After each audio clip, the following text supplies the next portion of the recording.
Looking at the giant mountain, a girl gazed up. She felt so small in front of the enormous peak. I am going to conquer you, she told the mountain. And that's how her journey began. With every step towards the top of the mountain, she felt power surging inside her. When she reached the summit, she looked down. With wind howling, she closed her eyes and breathed the fresh air. She felt as if a small part of that place were in her palms. The feeling of feeble and nothing was replaced with the happiness of a success of overcoming the height. That girl became so passionate about climbing a mountain that today she's standing here on this platform as a professional female trekking guide.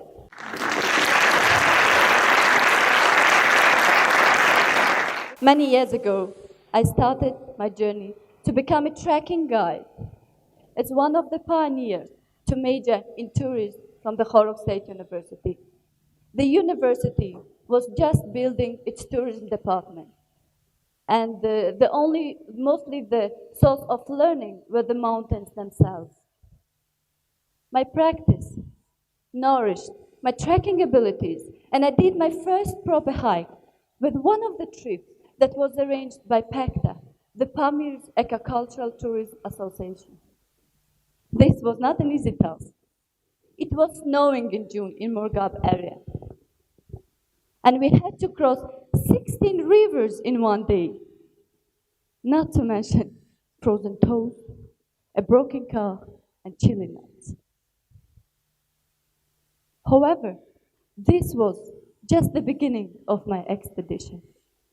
I still remember the mountains that were easy to climb, but the difficult ones are the most memorable. My first difficult trekking was the one of Khorog, the second highest glacier in Pamir. This glacier welcomed me with a blizzard and a bed of ice. Although being covered by two coats, I felt my organs were jamming.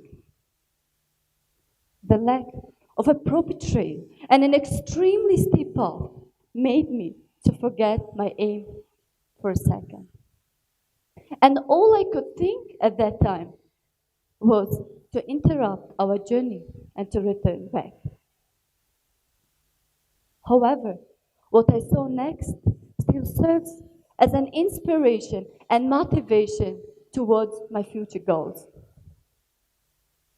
And this was the sight of our guide's shoes that were torn, yet did not stop him from moving forward. So this glimpse was enough to make me realize how small are my problems in comparison with the hardships that is faced by the people of the region I belong to. So it was this thought that drove me further throughout this journey. Finally, when we reached the zenith of the glacier, I held my head high and I could feel the warmth of the triumph running through my blood, even in that icy cold. I never imagined, not even in my wildest dreams, that all such experiences are preparing me for a greater adventure. A few years later, I applied for a cleanup expedition in Pakistan. Luckily, I was accepted by the US Embassy of Pakistan, which funded me to climb the second highest mountain in the world, K2. My happiness had no boundaries. While I was so excited to climb K2, another reward was awaiting me. I was chosen to lead the trek at K2. Undoubtedly, it seemed one of the most difficult tasks I had come across, as I neither had any knowledge of that terrain, nor had I any previous experiences leading in a big expedition. Nevertheless, I was relieved to see a tremendously supporting staff who not only helped me every decision that I took, but also respected all of them. As a leader, you have to take care of everyone. You have to ensure that everyone was doing fine while trekking. Although I was not the kind of a person who likes to rest or take breaks while hiking, being a leader made me do so. There were people who were inexperienced, who have never hiked before, and they were facing numerous challenges during their journey. So the most difficult day was the day we reached the base camp of K2. It was a difficult day because we went through rocky places, we went on ice, where we could have simply lost our way. For me, it was not difficult, because due to my previous experiences trekking off trail, it was easy for me. But others were struggling. It was a long and tiring day for them, as we had to walk all the way from Concordia base camp up to the base camp of K2. These difficulties does make an expedition memorable, but the emotions linked to that voyage make it much more unforgettable for a lifetime. I remember that day we visited a memorial site where so many people had given up their lives while chasing their ambitions. It was a very sad moment for us to see all those messages written by the families and friends of the deceased. I remember one family stated that they are still waiting for their son to come back one day. So on our way back further, all those messages were stuck in my thoughts. And I began to appreciate more the place and the people that surrounded me. And I realized that everyone has their own quest to fulfill, when some people make it to the end while others don't. Nevertheless, this was not the only thing I realized while being in Pakistan. I always saw Pakistan as a dangerous and unwelcoming place because of the distorted image that was portrayed by the media. I was worried about my well-being, but K2 was one of my goals to achieve. So I fought every obstacle on my way.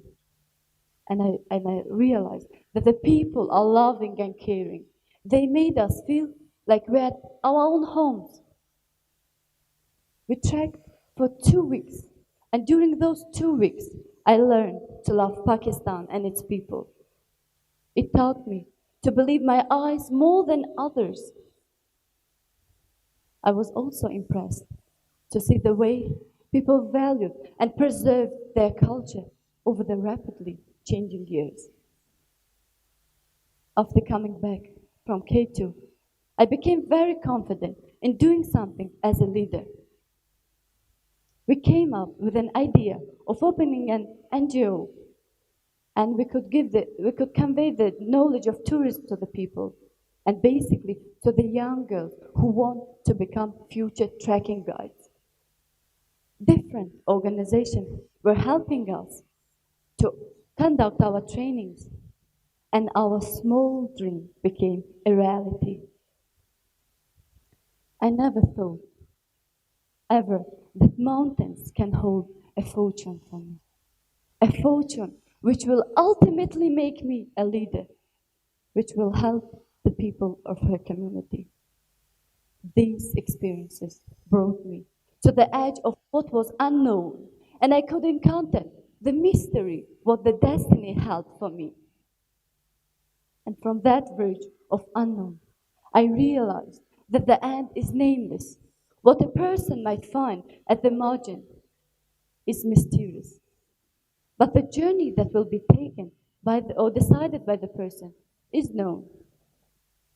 And it is acknowledged by the person that the search and growth of oneself won't be rosy.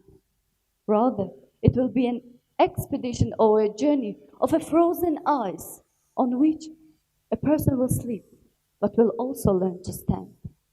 In a nutshell, you explore and grow as you go through different stages and valleys of the mountains. And you seek what is at the summit. and you learn so much from each step that you take towards what is held for you there at the top. Thank you very much.